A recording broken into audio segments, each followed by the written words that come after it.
Doug Karsch, Scott Anderson, 97.1 The Ticket. Open lines, 248-539-9797. Champ and Chumfo, get your votes in for a Champ and Chump of the weekend. You said before the break you got a crazy, aggressive idea. Yep. And you know it's crazy and you know it's aggressive. But and I know it's going to be greeted with people saying, what are you talking about? That'll never happen. And right, I got it.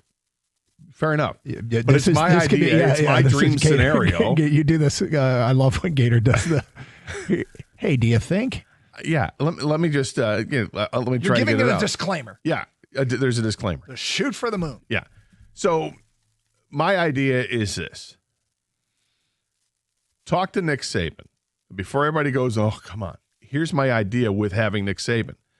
I want Nick Saban to be the mentor for Max Bulla. I want you to hire Max Bulla away from Notre Dame, make him the defensive coordinator. You know, Max got started, I believe he was at Alabama as a grad assistant under Saban there. Have him be your DC. Tell Nick, we don't want you for 5 years. We want you for like 2 years. We just need you to get this guy ready to take the next steps.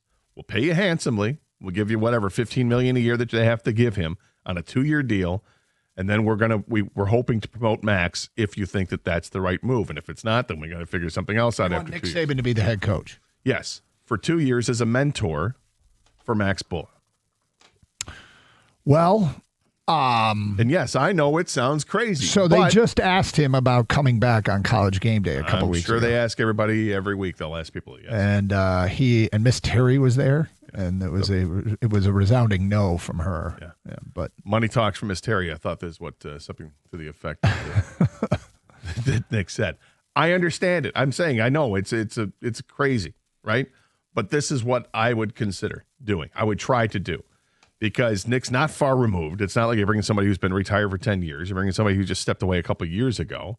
It's interesting the reasons he stepped away. But 100% he would get the donors on board at Michigan State to go ahead and step up.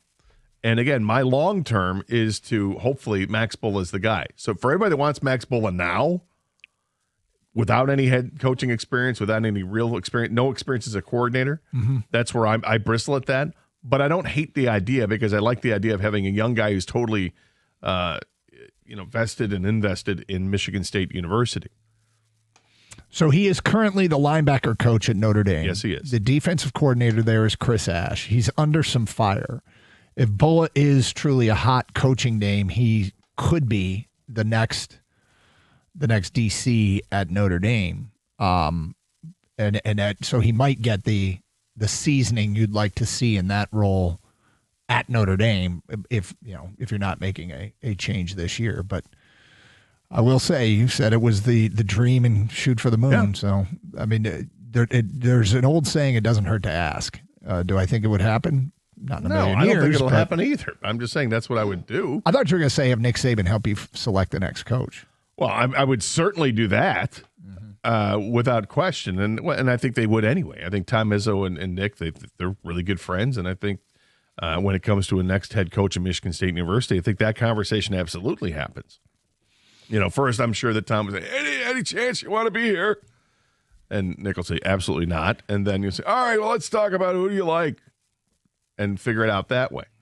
If you want to get the brain trust going and people that you would totally respect their opinion, I would hope that you would respect Nick Saban's opinion on coaching in college football. All right, I'm going to throw this. There's one more thing on the 2025 season, and I feel like everybody's moved.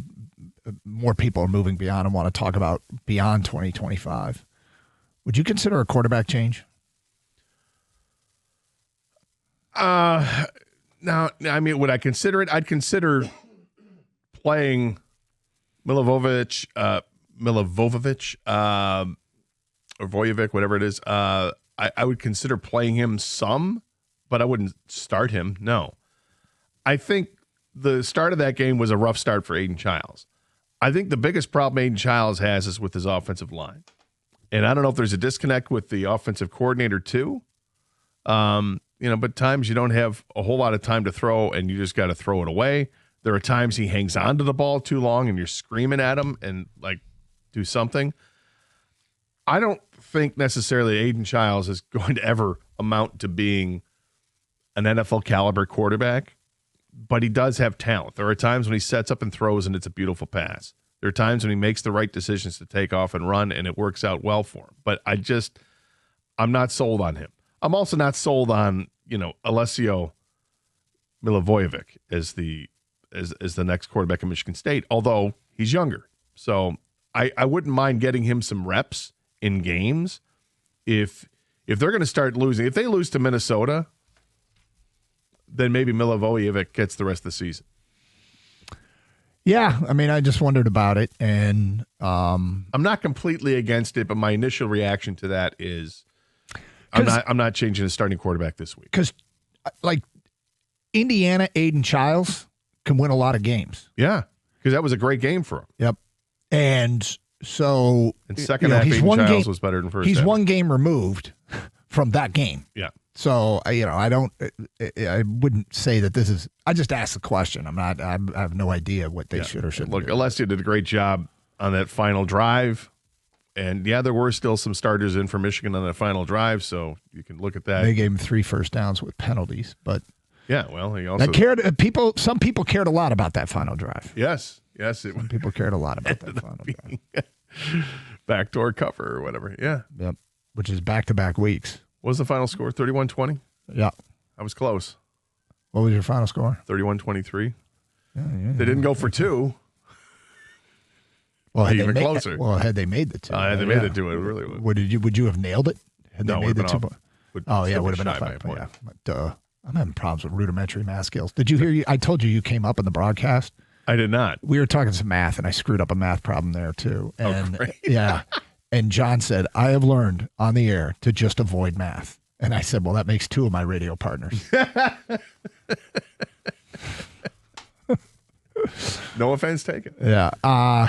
Had they kicked the field goal instead of going for had they kicked the field goal, they would have. Yeah, I would have nailed it on the nose. That's right. Or I was doing if they'd kicked the extra point and gone for 2 on one of their other touchdowns, you would have got it. But whatever. All right. So Champ and Chump. We'll have our nominations today at 10:35. Get your votes in for Champ and Chump of the weekend. We'll talk about the Michigan side of things and what they have moving forward. It is Karsch and Anderson on 97.1 The Ticket.